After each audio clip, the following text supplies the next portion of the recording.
Hello, we are here to teach you about classifying matter, pure substances versus mixtures. How is matter classified?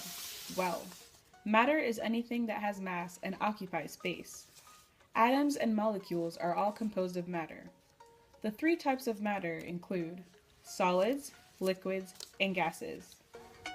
A pure substance is a material that is composed from one type of particle. Examples: gold and oxygen. A pure substance can either be an element or compound. The periodic table is filled with 112 discovered elements. An element is composed of a single kind of atom. Example, gold.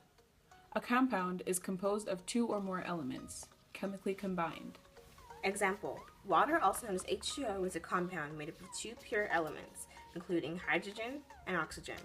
These elements are combined in a very specific way because they are combined chemically.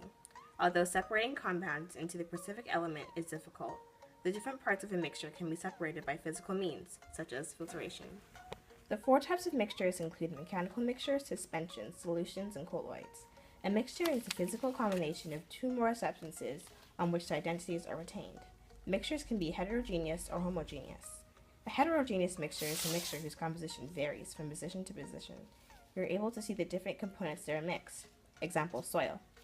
A homogeneous mixture is a mixture that appears to be one substance, like it's composed of one, but it's not. Example, paint.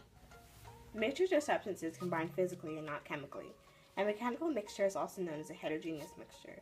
The particles and substances of different masses are distinguishable, meaning that they're distinctly visible. An example of that would be soil. You're able to see the different parts that make up soil, such as gravel, loose rocks, dried mud, and dead grass. A mechanical mixture can be separated by filtration and mechanical means. Moving on to the second type of a mixture, we have suspensions. A suspension is a mixture in which small particles of a substance are dispersed. A suspension left undisturbed usually occurs with the particles settling in the bottom. In other words, a cloudy mixture in which particles are left hanging or floating. The most common way to separate a suspension can be done by using filter paper. An example of a suspension would be two physically combined mixtures are solutions and colloids. Solutions involve two or more substances that dissolve, making it look like a pure substance. Example, sugar and water. This is also an example of a homogeneous mixture. A colloid is a cloudy mixture that has tiny particle molecules that are so small they cannot be separated. Example, milk.